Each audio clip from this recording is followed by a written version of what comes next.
be here. A lot of times we don't say that when we go to a funeral service, but this man lived a life that's represented today by the people that are here and the words that have been said. Last night I didn't get an opportunity to speak, so they asked me to speak today. For those of you who don't know, my name is Mitchell Faulkner, and I'm the husband of Brenda Joyce. And I've been in the family now, I guess about 7 years, a little better. But one of the things that was intimidating when I first met him was that voice and the size. And to know that I was courting his daughter, so it's always, men, y'all know what I'm talking about. And have that conversation. But I've been dating Brenda for about 2 years, and so I'm in my spirit like, okay, I'm gonna propose to this woman, so I gotta go talk to this man. So I was at the house, and I said, Daddy, I said, me and Brenda been seeing each other for the last couple of years, and I like her a lot, actually. I'm in love with her. I'd like to have her in my life for the rest of my life, and I want to speak to you about it. He said, they looked at me, he dropped his head. He looked at me again.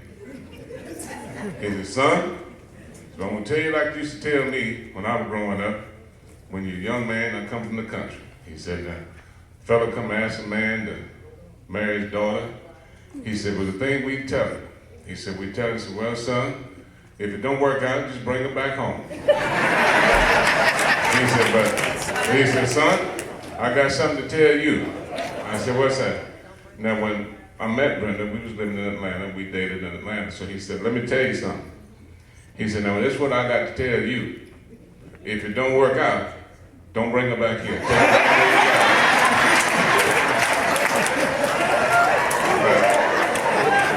That will forever be in my mind and my spirit.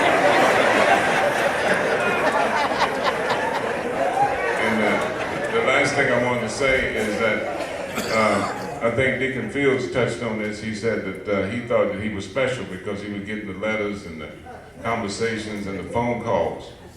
I thought I was special too.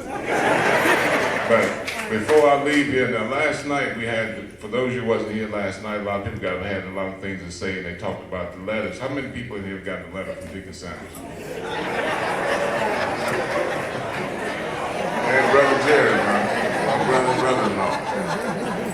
And the other thing I found out, Mr. Earl and what's the brother here that spoke last night about fishing with Dad. I thought that I was special because he took me fishing back there in the back of the house, and we caught some shell crackers. Got there early one morning, and we went. He said, "Son, you know how to fish?" I said, "Yes, sir." He said, "Come on." So we go out there and we fish. Of course, like what the other brother said, what Brother Rebel said. Sometimes when you're fishing, it ain't about fishing. It's about the social opportunity. Have a conversation. And a lot of things are said at the fishing pond that you ladies will never know, don't need to know. Am I right? But for us men, it's an opportunity to grow just a little bit more. I remember the last time I went fishing with my dad, we went to 3 ponds, spent 6 hours, ain't caught nothing. But that was the best day of my life. And I wanted to say that when Daddy took me fishing in the back of the house, we caught some shell crackers and come back, and he said, "Boy, you know how to clean these fish?" I said, "Yes, sir." Got a spoon, I'm started scraping scales and whatnot, so we cleaned the fish. He said, "I'm gonna cook them."